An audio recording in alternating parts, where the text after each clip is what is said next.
আমরা গোপালগঞ্জ উদ্যোক্তা পরিবারের অ্যাডমিন প্যানেল আজকে চলে আসছে টুঙ্গিপাড়াতে।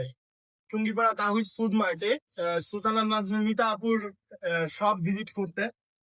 তো আপু আমাদেরকে ইনভাইট করছে, প্লাস আমাদেরও খুবই ইচ্ছা ছিল একবার হলে ভিজিট করার। তো আমাদের মাবিয়া আপু চলে আসছে খুলনা থেকে, সেই খুলনা থেকে আচারের ঘ্রাণে ঘ্রাণে চলে আসছে টুঙ্গিপাড়ায়।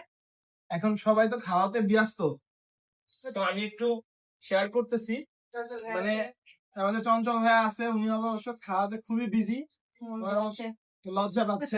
এত ভালো হয়েছে যে আস্তে আস্তে খেতে উঠতেছে না, তো দ্রুত হচ্ছে। ভাইয়া ভাই তো বলতে কেমন হচ্ছে? প্রত্যেকটা আছে আসলে প্রত্যেকটা আছে খুব সুন্দর টেস্ট হয়েছে। অসাধারণ। আসলে এক একটা আচারের যে ফিউশন, একটা মুখে নিলে অন্যটা মানে মনে হয় যে এটা দিয়েই শেষ করে ফেলে, আবার অন্যটা টেস্ট করলে মনে হয় এটার টেস্ট আরো ভালো। মানে এরকম একটা চমৎকার বিষয়। আর এত প্রকারের আচার থাকলে আসলে খাবারের মজাটাই জমে যায়।